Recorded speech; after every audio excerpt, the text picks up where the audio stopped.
My name is Regina Sharp. I'm 34 years old. 2 weeks ago, at my sister's wedding, in front of 200 guests, she demanded the keys to my lake house as her wedding gift. My mother stood beside her and said it out loud. "You work abroad, no husband, no kids. What do you need it for, Regina?" I said no. One word. My mother slapped me. The handprint on my left cheek was visible for an hour. 200 people watched. Caleb's parents watched. The string quartet stopped playing. I didn't raise my hand. I didn't cry. I didn't speak. I picked up my clutch, walked to the lobby terrace, made one phone call. What my mother and sister didn't know was this. My father had been waiting 4 years to protect me, and he was about to do it from the grave. Before I go any further, if your chest just tightened the way mine did, please take a second to like and subscribe. It helps this story find the other people who need to hear it. And drop your city and your local time in the comments below. I love knowing where in the world you're sitting tonight while you listen to this. I'm Regina. This is the story of the lie my mother kept for 4 years after my father died, and the one phone call that ended it. Now let me take you back to a morning in Zurich, the week before I flew home. The light in my Zurich apartment came in low and gray that morning. March in Switzerland is rain and stone, and my kitchen window faces a courtyard with one tree. I poured black coffee into my father's old enamel mug, the one he'd given me when I left for college 16 years ago. The handle was chipped. I had never replaced it. On my desk lay a leather notebook, dark brown, soft from handling. My father gave it to me on my 16th birthday with one sentence. Write down what you see. Don't argue, just notice. I had kept that notebook through every move. Pittsburgh, Boston, Zurich. 3 apartments, 2 breakups, 1 funeral. Inside the front cover was a photograph. My father and me on the dock at the lake house. He was holding a fishing rod. I was 12. He wasn't smiling, but his eyes were. He never smiled in photographs. He said his face wasn't designed for it. The voicemail from the night before played in my head. My mother's voice, brisk, almost cheerful. Regina, just sign the lake house over to your sister already. You're never even on this continent. It's the kind thing to do. Call me. I closed the notebook. I needed to talk about my family before I tell you the rest. My sister Vanessa was born 5 years after me. From the day she came home from the hospital, my mother held her like she had finally been given the right thing. I do not remember being held. I remember watching. Vanessa grew up loud. She practiced laughs in the mirror. She tagged every Instagram post with 3 hashtags exactly. No more, no less. She told strangers at parties what she wanted them to think of her. And then she became that. I was the other one. The one who noticed. My father saw both of us. He didn't intervene. He didn't take sides out loud. He watched my mother choose Vanessa over me at every birthday, every dinner, every Christmas. And he watched me not protest. One evening when I was 12, Vanessa took the necklace my grandmother had left me, wore it to school, said she'd asked permission. She hadn't. My mother backed her up. She's your sister. You share. Don't be selfish. That night my father came to my room. He sat at the foot of my bed. He looked at the carpet for a full minute before he spoke. Diane lies the way other people breathe, he said. Watch for it. He left. He didn't say anything else. I did not understand it then. I thought he was angry about the necklace. Vanessa got engaged in May of last year to Caleb Hartwell. His family was old Connecticut money, the kind that owned things before there were stocks. The Hartwells had a house in Greenwich, and a name that opened doors at country clubs that had been closed for a century. My mother told me about the engagement on the phone. She used a voice I hadn't heard since she'd been promoted at the dental practice. Caleb's family is significant, Regina. We need to make sure Vanessa shows well. I muted the family group chat that night. I had done it years before, but I checked again to be sure. Notifications off. Lock screen quiet. Within a month, I started seeing the phrase Vermont property appear in messages I read but did not open. My cousin Marta texted me directly. Vanessa says you guys are figuring out the lake house for the wedding. Cute. I did not respond. I told myself I was imagining things. I told myself Diane had always overtalked about real estate. I told myself it would pass. In September, Vanessa called me from her car on a Boston freeway. She was glowing the way she always glowed when she wanted something. Reg, can we talk honeymoon? We were thinking the lake house for 2 weeks. You barely use it. It would mean everything to us. I said, I'll think about it. I hung up. I did not think about it. In December, my mother called me directly. No preamble. Regina, just sign the lake house over to your sister. You don't need it. You're not on this continent. Caleb's family expects her to bring something.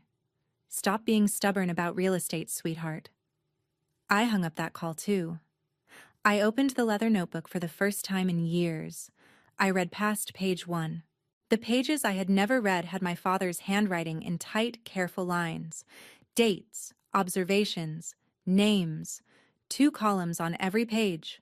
Left column, what Diane said. Right column, what Diane did. I read until 2 in the morning. I should have known then, but I didn't yet know what he meant. The diagnosis came on a Tuesday in November of 2021. My father called me at 6 in the morning, Zurich time. His voice was the same as it had always been. Steady. He said the word pancreatic, and then he said stage 4, and then he said, I'm sorry to wake you, but I wanted to be the one to tell you. I was on a flight to JFK within 36 hours. My team at Helvetica Capital Partners covered for me. My director, an Austrian woman named Brigitte, said only, come back when you come back. Don't think about us. I walked into the house in Albany on a Saturday afternoon, and he was in his recliner, smaller than 3 months before, his engineer's hands resting on the chair arms. He still wore his work watch. He hadn't worked in 7 years. He wore it anyway. He looked up at me when I came in. He looked tired. He looked like himself. You came fast. I sat down on the ottoman in front of his chair. We didn't talk about the diagnosis that first day. We talked about a leak in the kitchen sink. He told me which valve to turn off in the basement. He told me the part number for the washer. I wrote it down on a paper napkin. That was how he loved us. Through instructions. He didn't tell me what he was already doing in private. I took 6 weeks of unpaid leave. I moved into my parents' guest room. My mother had repainted it the year before. Pale yellow. She had hung a picture of a beach we'd never been to. Hospice care started in early December. A nurse came twice a day. A woman named Carla. She was kind. She had a Boston accent and a heavy keychain. My father's bedroom became a small island of routines. Pain medication every 4 hours. Bone broth from a thermos. The window cracked open even in winter because he wanted to hear the birds. One morning in mid-December, he asked me to drive an envelope to Howard Bennett's office downtown. He gave it to me from the inside pocket of his bathrobe. It was sealed with red wax. His initials pressed into the wax. HB on the front in his careful printing. Don't open it, he said. Hand it to Howard yourself. Tell him I said thank you. I drove the 20 minutes downtown. The streets had a thin layer of new snow. Bennett and Carroll was in an old stone building on Washington Avenue. The secretary buzzed me through. Howard came to the door himself. He looked at me carefully. He didn't ask questions. He took the envelope. He thanked me. He said one thing as I was leaving. Your father is a deeply careful man, Regina. Tell him I'll handle this today. I drove home. I told my father I'd handed it to Howard. He nodded. He went back to sleep. I didn't ask what was in the envelope. I should have. In early January, my father asked me to drive a second envelope to Howard Bennett. This one was thicker, sealed the same way, same red wax, same HB on the front. Same instructions, he said. Hand it to Howard. Don't open it. I drove downtown. Howard was at the front door before I parked. He took the envelope. He held it for a moment. He said, "Tell your father everything is in order." I drove home. I told my father. He closed his eyes. He nodded once. He said, "Good. That's done." I asked him what was done.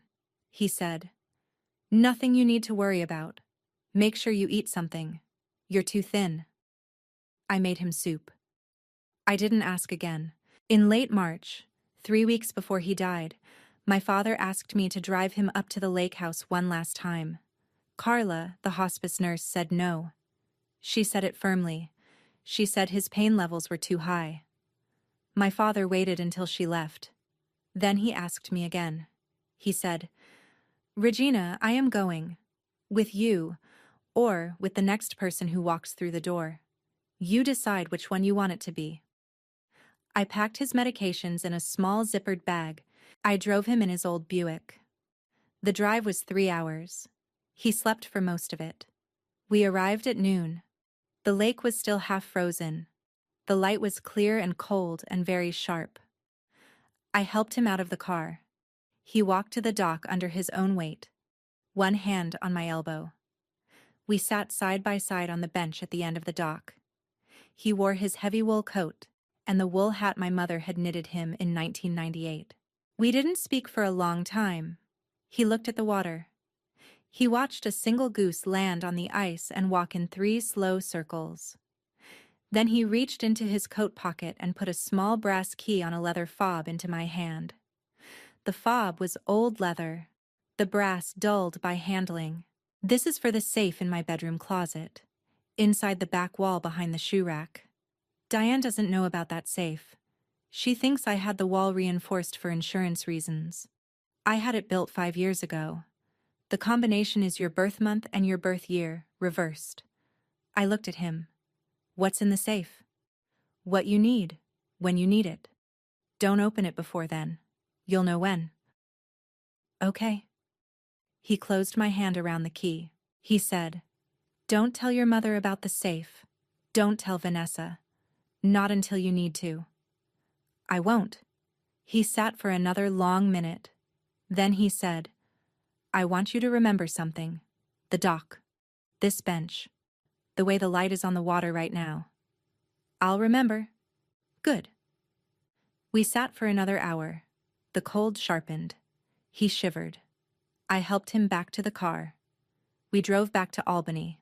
I tucked the brass key into the back pocket of my notebook. I forgot about it. He died on April 9th, just past dawn. Carla was there. My mother was there.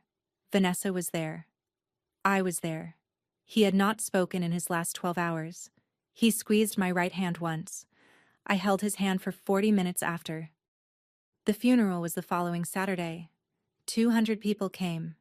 He had been at GE in Schenectady for 38 years. Engineers came from 3 states. Old colleagues stood in the back wearing the same kind of dark suit. I flew back to Zurich the next day. Within 48 hours of the burial, my mother had started a small shift in language. The lake house, in her conversation, became Gerald's house, then our place, then, by the end of the first summer, the family's lake house. Vanessa picked up the rhythm fast. She always did. And the lie began. I didn't even notice when. That first summer after he died, my mother and Vanessa stayed at the lake house for 2 weeks. They posted 17 photos.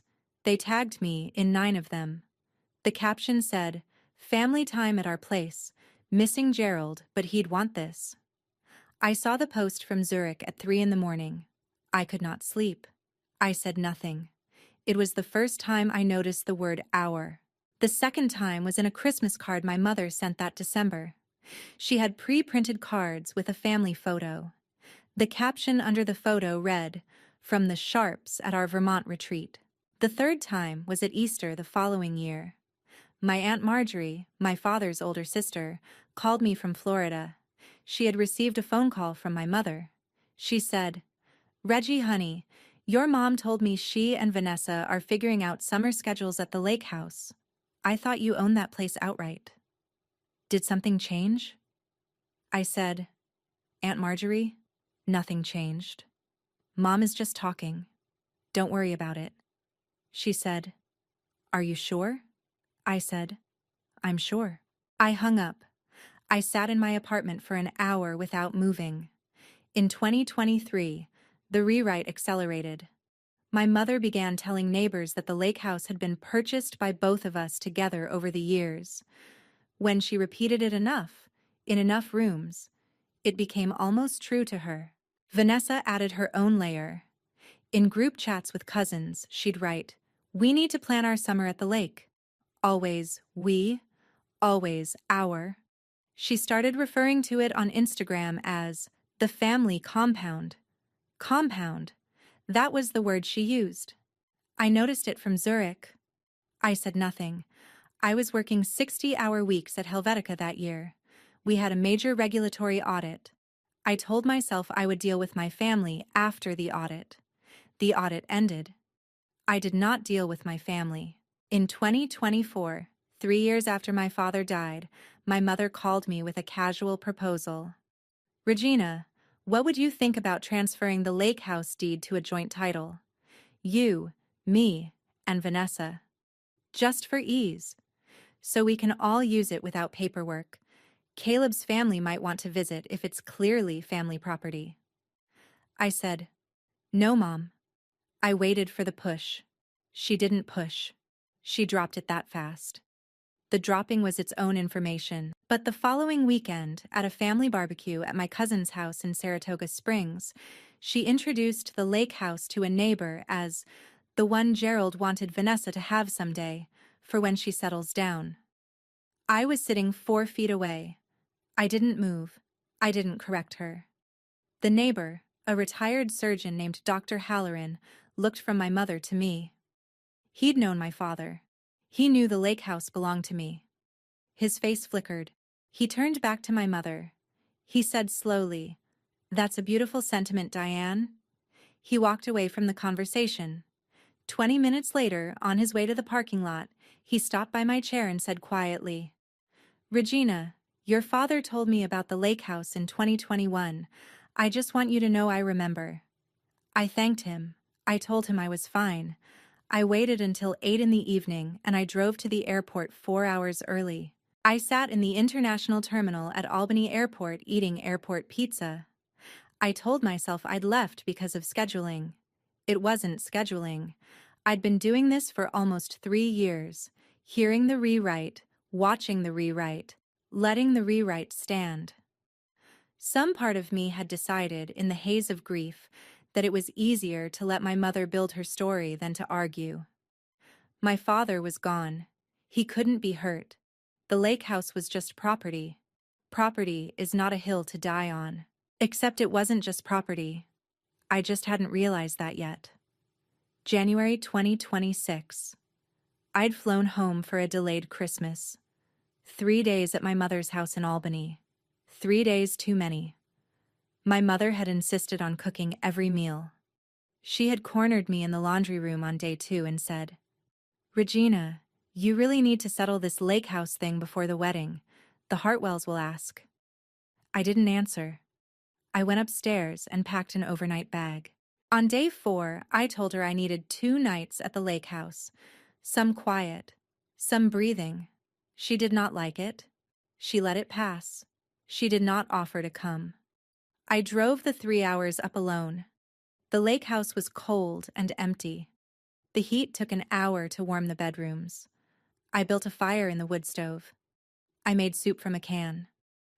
I sat on the dock at sunset and tried to remember my father's exact face. I couldn't quite. The next morning, I needed to find an insurance binder. I remembered him storing it in the floor safe in the master bedroom closet. The safe behind the back wall, behind the shoe rack. I went to the closet. I moved the shoe rack aside. The wall behind it was painted white. There was a hairline seam. I knelt down.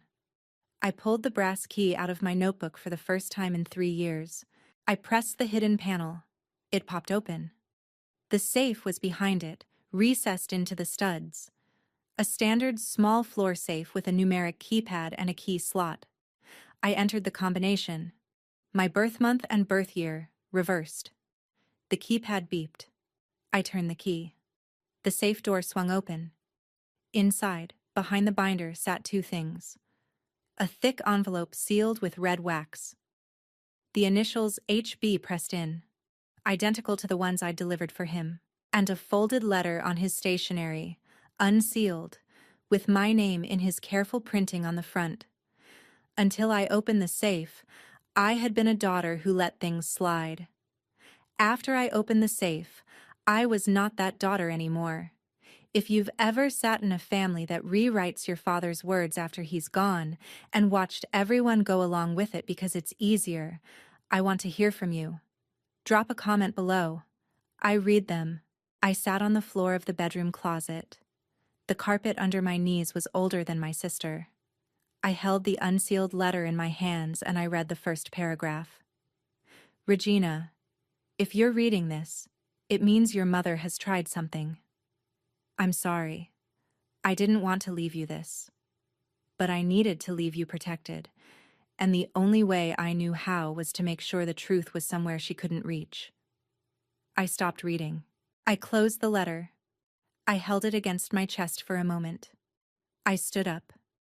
I walked out of the bedroom, through the kitchen, out the back door, down the gravel path to the dock.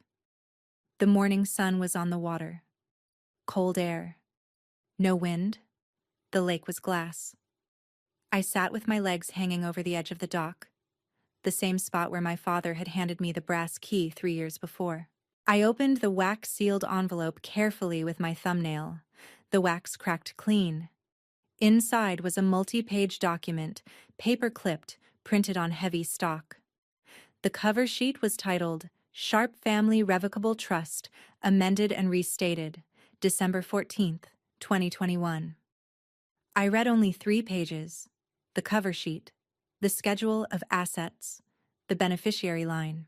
The schedule listed one asset, real property at Lake Champlain, Charlotte, Vermont. Deed previously held in the name of Gerald A. Sharp, transferred into trust on December 14th, 2021. Source of funds, Sharp Personal Retirement Supplement Account, established 1981, never commingled. The beneficiary line read, Upon settler's death, said property shall pass in full to Regina Margaret Sharp, daughter, as sole beneficiary, free of any claim by spouse or any other heir. Trustee, Howard Bennett, Esquire, Bennett and Carroll, Albany, New York. I read it once. I read it twice. I read it a 3rd time. There was a 4th name on page 3. A witness signature line. Dr. James Halloran, retired surgeon. The same neighbor who had stopped by my chair in Saratoga. Howard. The man I'd handed the wax-sealed envelope to in the winter of my father's last months. The man who had said, Your father is a deeply careful man. I'd carried that envelope to him. I had carried this. I had been part of this. And I hadn't known. I sat on the dock for a long time without moving. I began counting backward. April 2022. May, June, July. The first photos of our place. Aunt Marjorie's phone call. The first Christmas card. The phone call about the joint deed. The Saratoga barbecue. Halloran's quiet sentence about remembering. The December voicemail. Vanessa's engagement. The casual mentions of Vermont property. My mother's instruction to just sign it over. 4 years. 4 years of being told in 100 small ways that my father's wishes were something other than what he had actually written down on December 14th of 2021.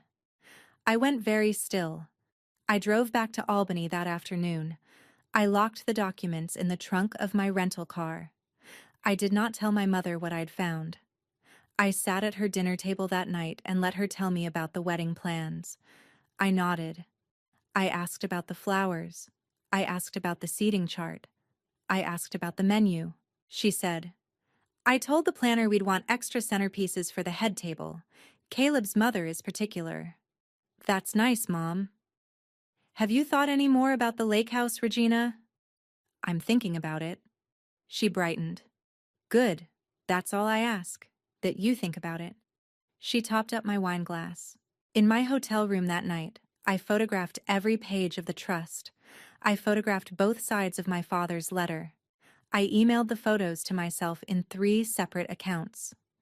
I uploaded the photos to 2 encrypted cloud folders. I burned them onto a small flash drive.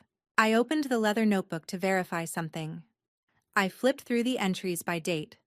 On a page dated December 13th, 2021, the day before the trust was signed, my father had written one sentence. Halloran agreed to witness. Good man. I stared at the line. He had named the witness in his own notebook a year before I would ever need to know. He had documented everything. Every conversation, every signature, every step. I closed the notebook and slept 4 hours. The next morning, I called Aunt Marjorie in Florida. I told her I was looking into something quietly and asked her to keep our conversation confidential. I asked, when Mom called you about the lake house, what was the date? She paused. I keep a call log. Old habit. Hold on. I heard pages turning. August 12th, 2022. She called me at 10 in the morning. She said Vanessa was going to need that property eventually, and could I please not bring it up when I talk to you? I thanked her. She said, Reggie, is your mother in trouble? I said, I'll let you know. I flew back to Zurich on January 12th. I did not say goodbye in person. I left a note in the kitchen. For 3 weeks, I did nothing visible. I went to work. I went to the gym. I cooked dinner at home. I let the information sit in my body until it stopped feeling like a fire and started feeling like a fact. On the morning of February 2nd, I wrote Howard Bennett an email. 6 words. I found what my father left me. Can we talk? He answered within an hour. 2 sentences. We need to talk in person. I have been waiting. I bought a ticket to Albany for the next weekend. There was a name I needed to call. I bought the ticket. Howard Bennett met me at the front door of Bennett and Carroll on a Saturday morning in mid-February. The office was on a quiet block of Washington Avenue. The building was 3 stories of 19th-century stone. Howard was 68 years old. He wore a navy suit. He had white hair, cut short. He had a slight stoop in his right shoulder. He shook my hand. He poured me coffee in his office, from a glass carafe on a sideboard, the way I remembered him doing in 2021. He didn't sit until I sat. Before I had taken a sip, he said one thing. Your father told me to wait until you came to me. So I waited. How long have you been waiting? 4 years and 10 months. I set the coffee down. Show me everything. Start from the beginning. Howard opened a thick file from the credenza behind his desk. The file had 4 tabs. Older paper on the left, newer paper on the right. Everything dated. Everything cross-referenced. He walked me through the trust step by step. He showed me my father's intake notes from November 30th, 2021, 11 days after the diagnosis. He showed me capacity attestation forms signed by 2 witnesses on December 14th, 2021, Dr. James Halloran, and a man named Walter Pinsky, my father's old colleague from GE, also still living, also willing to testify.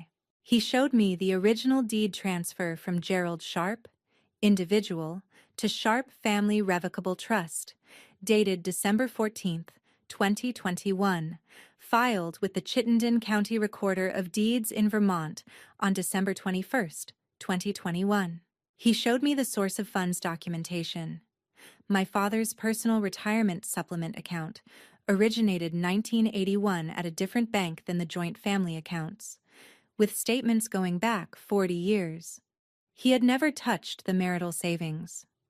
The lake house had been paid for, every dollar of it, from money he had saved separately his entire adult life. I asked who knew. Only your father, me, Dr. Halloran, and Mr. Pinsky. None of the witnesses ever met your mother socially. Your father chose them for that reason. I asked what my mother had done. Howard turned to a different tab. Tab 3. On May 11th, 2022, 1 month after your father's funeral, your mother arrived at this office without an appointment. She walked past my secretary. My secretary called my desk twice. Your mother said she would not leave until I saw her. She sat in the chair where you are sitting now. He read from his own contemporaneous notes, written that same morning. Quote, "You need to destroy that updated document, Howard. It will tear the family apart." Gerald wasn't himself when he signed it. He was on morphine. The original 2018 will is what he really wanted. I'm asking you as the family's attorney to do what's right. End quote. I responded that I was not the family's attorney, that I had been Gerald's personal attorney, that the trust had been signed before any hospice morphine prescription was filled, and that I would not destroy any document. She left at 10:31 in the morning. My secretary witnessed her exit. I asked if there was a recording. He turned the page.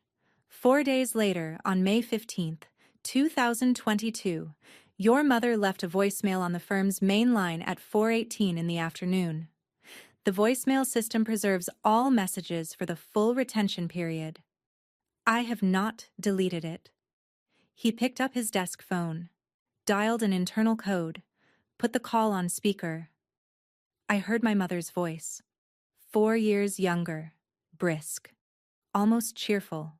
"Howard, this is Diane Sharp. I need you to destroy that updated document. It will tear the family apart. Gerald wasn't thinking clearly when he made it. Please, just destroy it. Call me back." The voicemail ended. Howard hung up. The room was very quiet. He said, I returned her call on May 17th. I told her again that I would not destroy the document.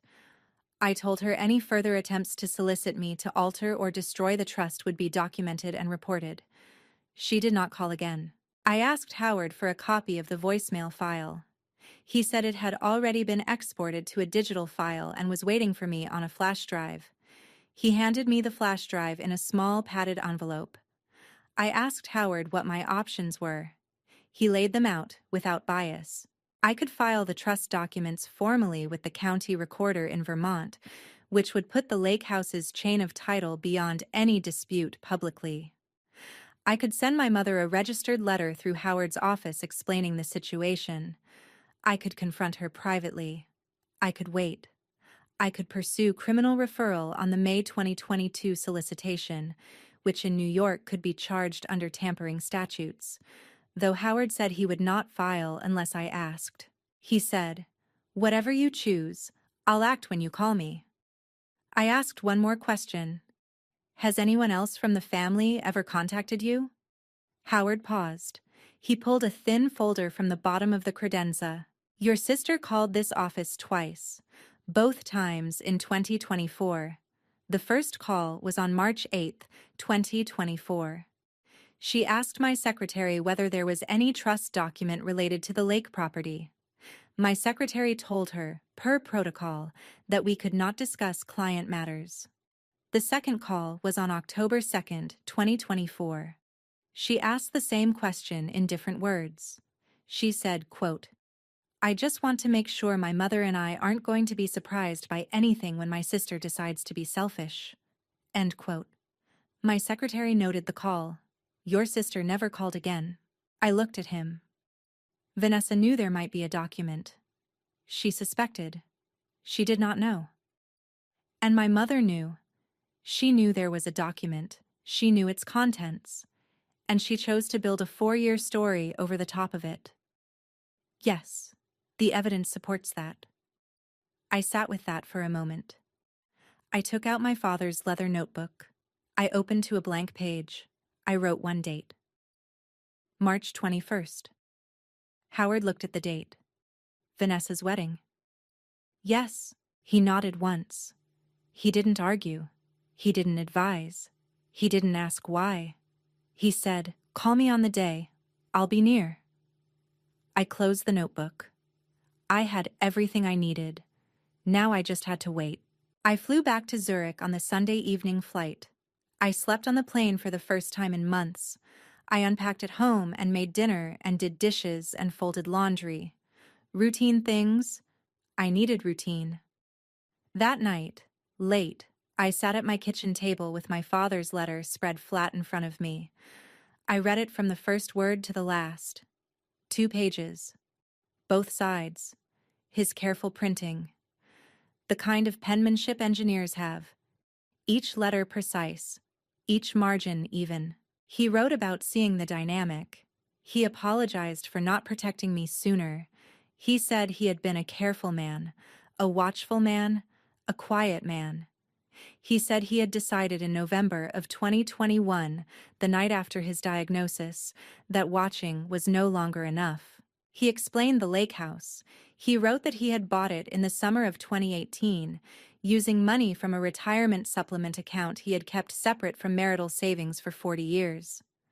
Money he had set aside, dollar by dollar, decade by decade, because he had wanted to leave one thing for the daughter who never asked for anything. He wrote about me, the way I noticed, the way I didn't argue, the way I had carried things for the family without ever being thanked. He wrote, "Regina, you are the daughter who never asked for anything, so I'm asking on your behalf. Take what is yours. Build a life that is yours. And when you need me, look at the water. I'll be watching." He signed it, "Watching. Always, Dad." I read it 3 times. Then I cried for 2 hours. Then I stopped. The next morning, I went back through the leather notebook, page by page. Every page my father had ever written in, which I'd never bothered to read past the first one. The pages were full of observations, dated, quiet, the kind of notes an engineer would take. October 1997. Diane introduced Vanessa to a neighbor as the smart one. Regina was at the same table. March 2003. Diane gave Vanessa the necklace Regina had been promised. Regina didn't speak. Watch this pattern. Decide whether to address. July 2010. Regina won an award at school. Diane skipped the assembly to take Vanessa shopping. Regina said nothing on the drive home. December 2018. Lake house purchased. Tell no one for now. Title in my name only. Funded from supplement account. Diane assumes joint. November 2021. Diagnosis: pancreatic stage 4, 6 to 8 months. Time to act on the lake house question. December 14th, 2021. Trust signed at Howard's office. Halloran and Pinsky witnessed.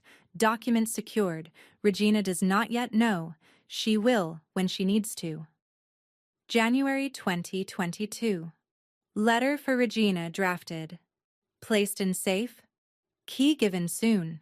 He had been documenting for 30 years. He had seen it long before I had. I sat with a notebook in my lap until the sun came up over the rooftops. Then I made a decision. I thought about doing it quietly. I could have. I could have filed the trust documents at the county recorder, sent my mother a registered letter explaining that her 4-year narrative had been incorrect, and let her absorb the news in her kitchen with the door closed. A private retraction would have protected my mother. It would have protected Vanessa.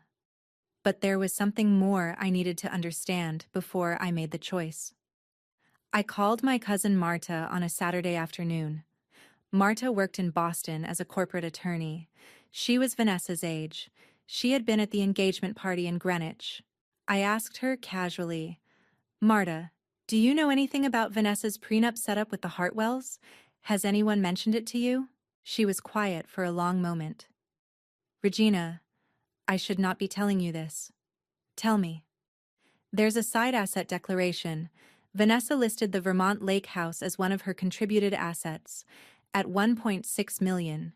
The Hartwells structured a matching contribution to her side. The whole thing is contingent on the truth of her declarations. I let the silence sit. Marta said, "I assumed you knew. I assumed there was an arrangement." "There is no arrangement." The silence on her end was different now. She said, "Regina, that's fraud." "I know. That's not just family drama, that's actionable misrepresentation in a marital contract. The Hartwells' attorneys will unwind the entire structure if they find out." "I know," she said. "What are you going to do?" I said, "I'm going to let her show them herself." I chose the truth. Not quietly, not in private, where everyone who needed to see it could see it at once. I called Howard on February 26th. I asked him one question. "Will you come if I call you on the 21st of March? There was a pause on the line. He said, "I'll be in Cooperstown that morning. I'll wait at a coffee shop 2 blocks from the resort. You call me when you want me in the room, not before." "Thank you." "Regina." "Yes." "Your father would have wanted to be there, so I'll be there for him." I hung up. That evening, I called Dr. Halloran in Saratoga Springs. He answered on the 3rd ring. I told him who I was. He said, "I know who you are, Regina." I asked him whether he remembered the December 2021 witnessing. He said, "I remember it like it was last week. Your father had me drive up to Howard's office on a snowy Tuesday. He was thin, but his mind was clear. He read every page of the trust out loud. He signed in front of me and Walter Pinsky. He asked us both whether we believed he was acting under undue influence or coercion. We both said no. We signed.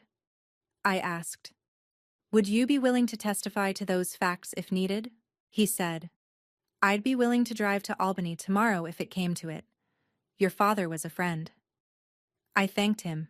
He said, "Regina, take care of yourself." I hung up. She had no idea what was waiting for her at her own wedding. In early March, I flew to Boston for what my mother had called a pre-wedding sister breakfast. It was at a brunch place in the South End. Vanessa had organized it. 3 of her bridesmaids were there, 2 cousins, my mother, me. The conversation was about flowers and seating charts. I listened. I ate eggs. I drank black coffee. My mother kept touching her pearl necklace. She did it whenever Vanessa told a story about Caleb's family. After 90 minutes, Vanessa announced she had to leave for a fitting. The group broke up. 2 of the bridesmaids invited me for coffee around the corner. They were friendly. One of them, a junior associate at a Boston law firm named Olivia, was already 2 drinks in from breakfast mimosas. We sat in a back booth at a coffee shop on Tremont Street. Olivia leaned across the table. "I just want to say, Regina, you're so generous with the lake house thing. So generous." I smiled. I tilted my head. "Tell me more what you mean." Olivia waved her hand. "Vanessa told us. The side agreement. The Hartwells are matching her contributed assets. The lake house is the big one. You're really making this whole marriage work for her." The other bridesmaid, a redhead named Bryn, kicked her under the table. Olivia waved her off. "Oh, come on, it's family. Regina knows." I kept smiling. "Of course. I'm just glad it's all coming together. When did Vanessa work all that out? I want to make sure I have my timing right for the paperwork." Olivia, helpfully. "August. Last August. The Hartwells' attorneys insisted on the side declaration before they would proceed with the prenup. Vanessa signed her contributed assets list at their office in Hartford. She told us the value she put on the lake house was based on a recent appraisal her mother had done. I let the words settle in my head. I asked, "Did Vanessa mention how my mother got an appraisal?" Olivia shrugged. "Some local appraiser in Vermont. Diane handled it. Vanessa said her mom is good at logistics." Bryn, more carefully now. "Regina, Are you okay with all of this? I said, I'm fine. I want to make sure my sister has everything she needs. I paid for everyone's coffee. I tipped 25%. I walked to my hotel. In my room, I pieced the rest of it together. The Hartwells had structured a matching contribution arrangement. Vanessa listed assets, including the lake house at $1.6 million, valued by an appraisal my mother had quietly arranged. The Hartwells matched. The agreement, a side document attached to the main prenuptial framework, was contingent on the truth of Vanessa's declarations. My mother had not just allowed the fraud, she had facilitated it. She had commissioned the appraisal. I sat at the hotel desk for a long time. I called Howard from the hotel room phone. I told him about the appraisal. He took notes. He said he would have his paralegal contact the Vermont assessor's office Monday morning to find out which licensed appraiser had been hired and when. Within 4 hours of my call, he texted me one line. Located the appraiser. He'll provide records on request. Diane's name is on the engagement letter. I sat with that. My mother's name. On an engagement letter for a property she did not own. Tied to her daughter's marriage contract. I wasn't going to expose Vanessa. I was going to let Vanessa expose herself. I flew to JFK on the morning of March 19th. Rented a car at the airport. Drove the 4 hours to Cooperstown.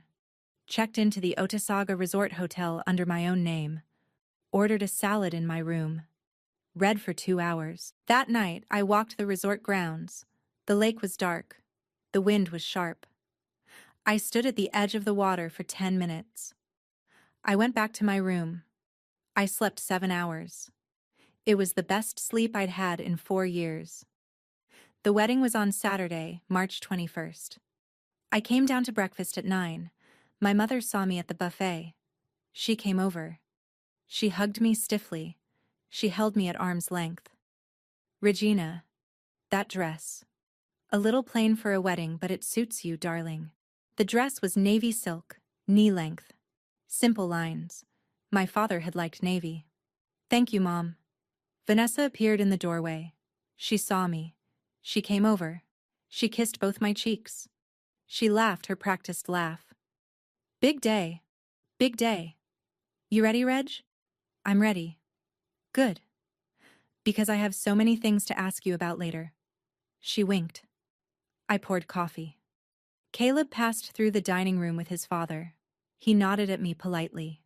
He was adjusting his cufflinks. His mother arrived at the resort at 1 o'clock. I saw her come in through the lobby. Pearl earrings, cream-colored suit. She kissed my mother on the cheek. She did not see me yet. I watched everyone from a small chair near the lobby fireplace. At 3 o'clock I went to the ceremony. At 4 o'clock Vanessa was married. At 5:30 I walked into the ballroom. The ballroom of the Otesaga was lit warm. White tablecloths, crystal centerpieces, 200 guests. A string quartet in the corner playing something light. Trays of champagne moving through the crowd. The smell of lilies and warm bread. The Hartwells were clustered near a tall window on the south wall. Caleb's mother in her cream suit and pearl earrings. Caleb's father in dark gray. Caleb between them, adjusting his cufflinks again. My mother stood near the entrance, performing greeter duties she had not been assigned. Navy mother of the bride dress. Her pearl necklace. The one she touched when she lied. She was touching it now. Vanessa worked the room.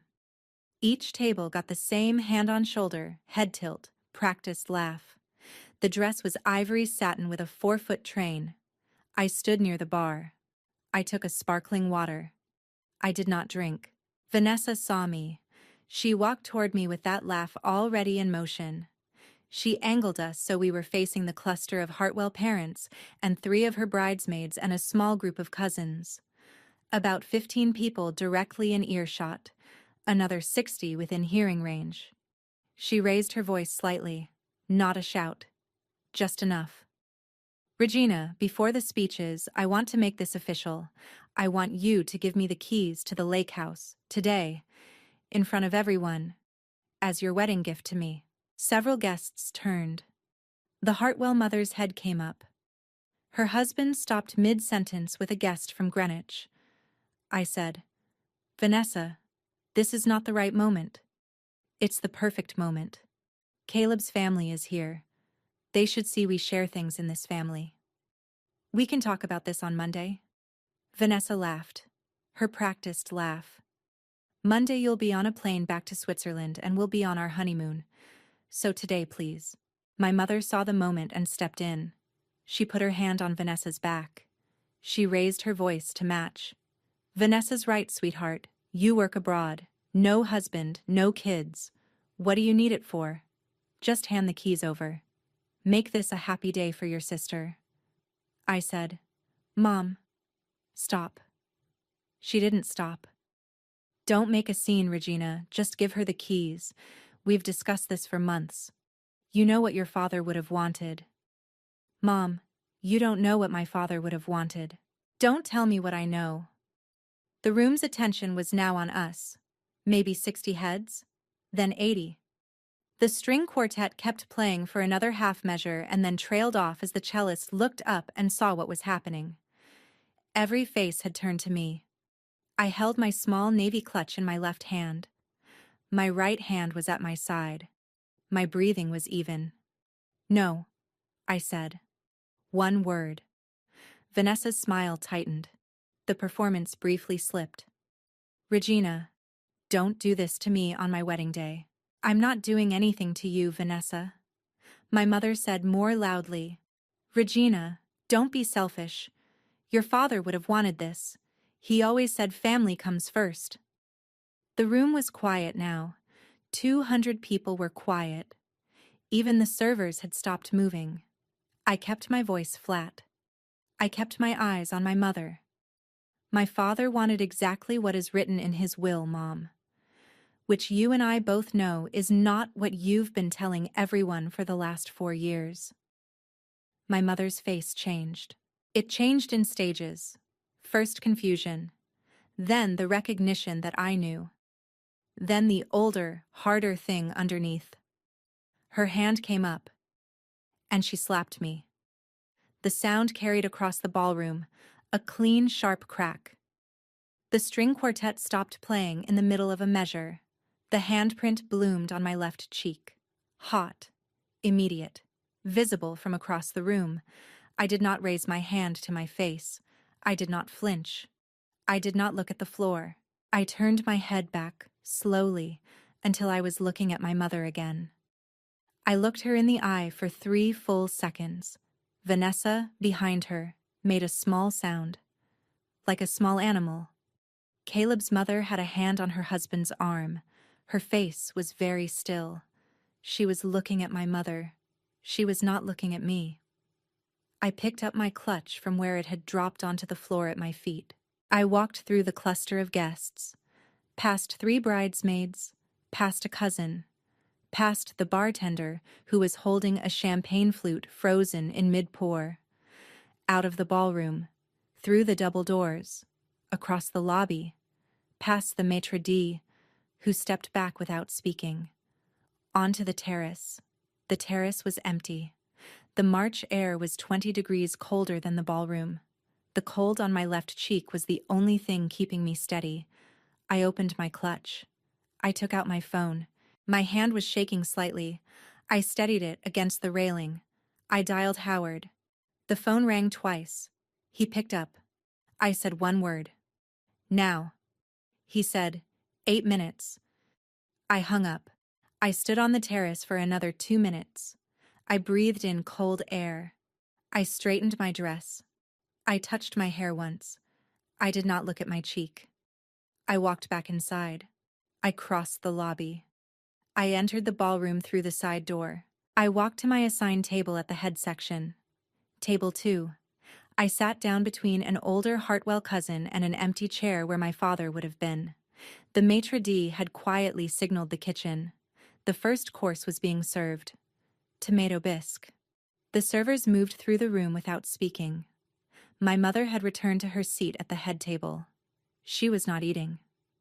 Her hands were folded in her lap. Vanessa had been reseated next to Caleb.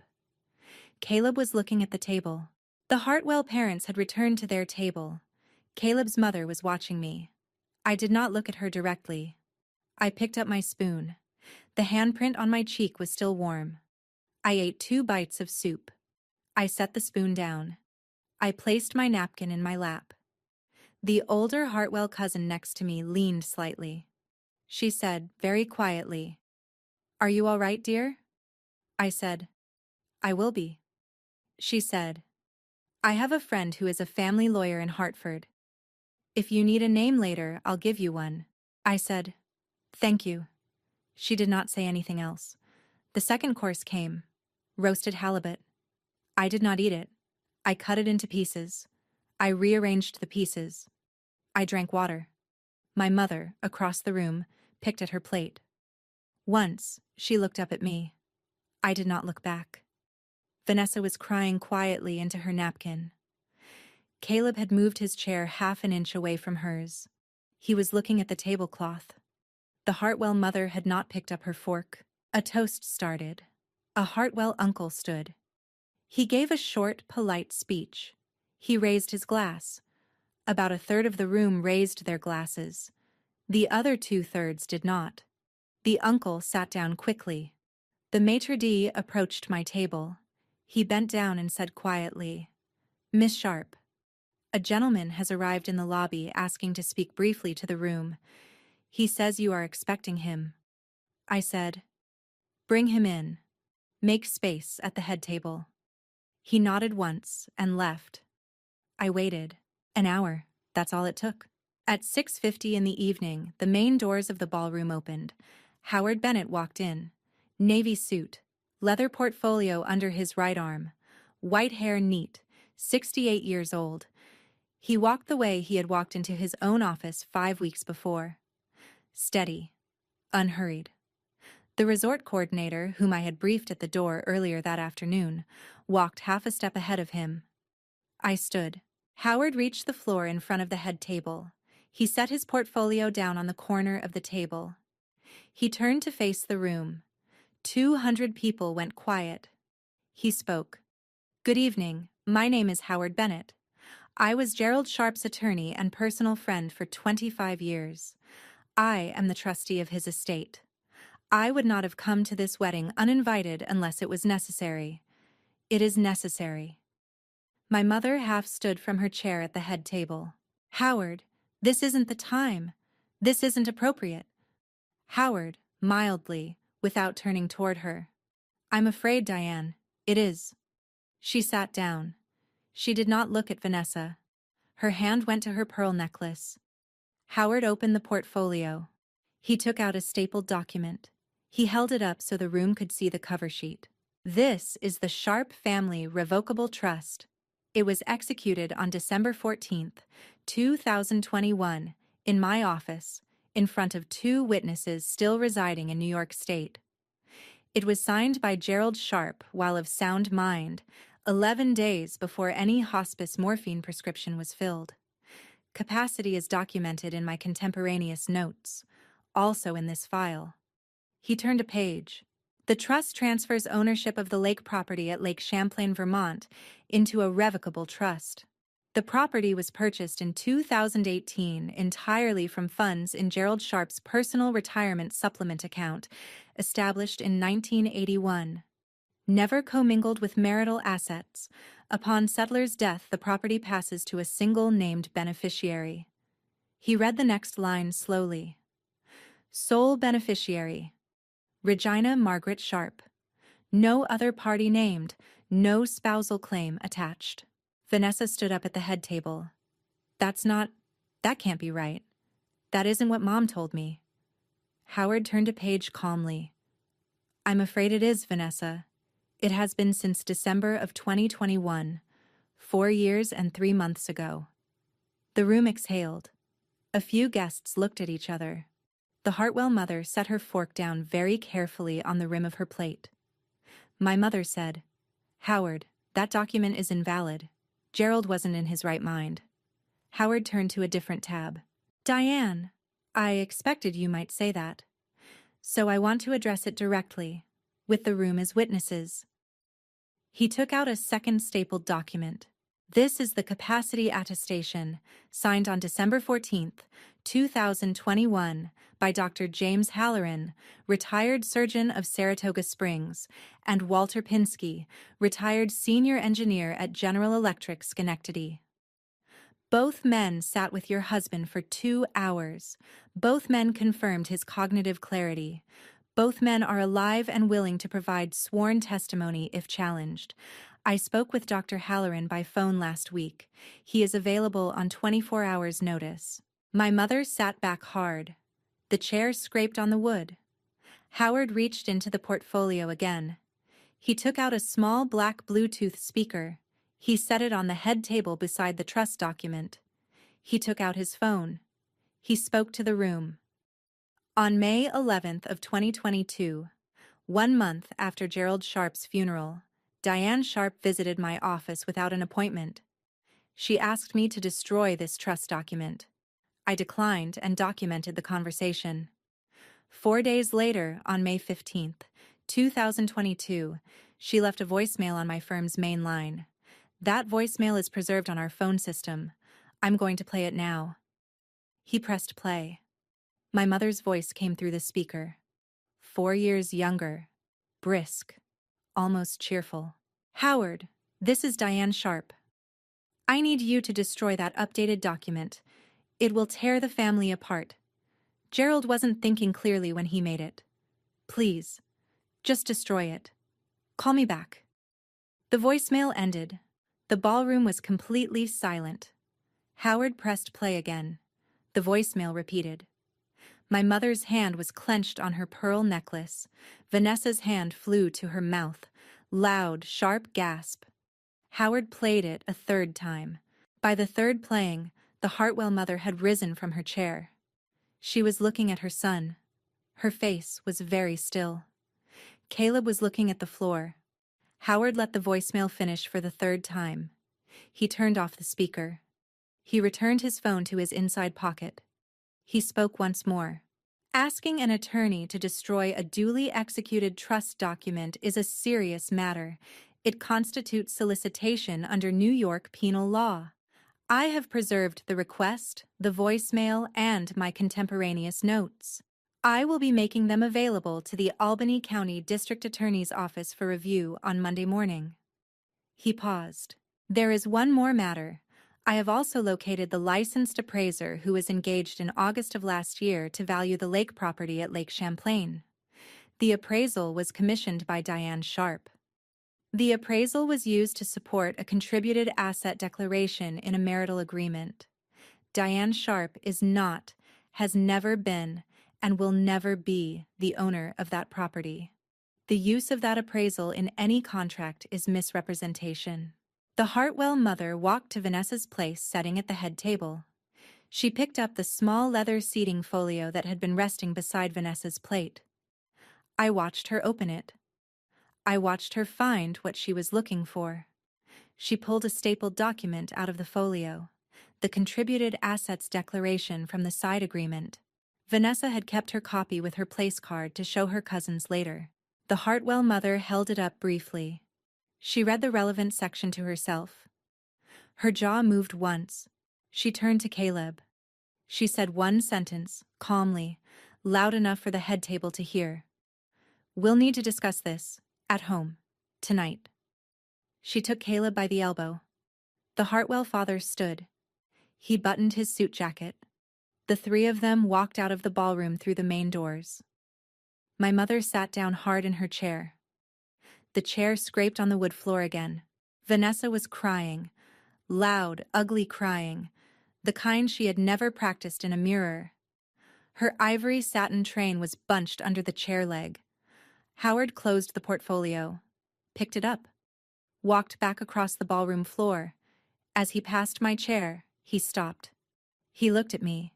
He nodded once. He kept walking. He exited through the main doors. If you've ever had to set a boundary so clean it ended a relationship, and felt afterward not pride, not anger, just quiet, tell me. I want to know what yours was. I stood up. I picked up my coat from the back of my chair. I walked out of the ballroom without looking at anyone. I drove the 3 hours from Cooperstown to Lake Champlain that night. The highway was empty. I passed 3 trucks and a state trooper. I didn't turn on the radio. My phone buzzed in the passenger seat. I let it buzz.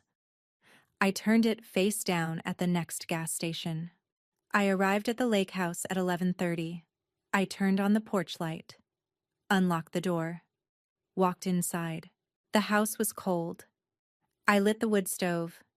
I pulled my father's old wool blanket from the closet and wrapped it around my shoulders. I made tea. I did not eat. I sat down on the floor in front of the fire. I opened my leather notebook, the brass key on its leather fob. The letter now unfolded and read many times. I read his last paragraph aloud. To no one, to the lake, to the dock, to myself. Regina, you are the daughter who never asked for anything, so I'm asking on your behalf. Take what is yours, build a life that is yours, and when you need me, look at the water. I'll be watching. I stayed at the lake house for 4 days. I walked the dock every morning. I drank coffee on the porch in my father's old wool blanket. I built fires. I slept 10 hours a night for 3 nights running. I did not check my phone. My mother called 14 times the first day. My sister called 8.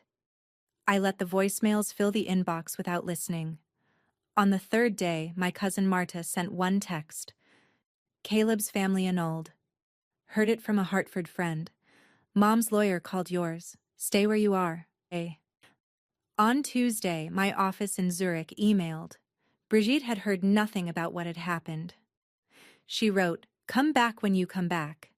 I emailed her 2 sentences. "I'll be back next Monday. Thank you." Howard emailed Wednesday. The district attorney's office had received his file. They would be in touch in the coming weeks. He included no commentary. I flew back to Zurich the following Sunday. I have not spoken to my mother since. I have not spoken to my sister since. I do not plan to. On the 4th night before I left, I walked to the dock at midnight. The lake was still. The moon was a thin curve over the western shore. The water was black and quiet. I did not cry. I did not laugh. I breathed once, twice, 3 times. I spoke aloud to the water. "I'm still listening, Dad."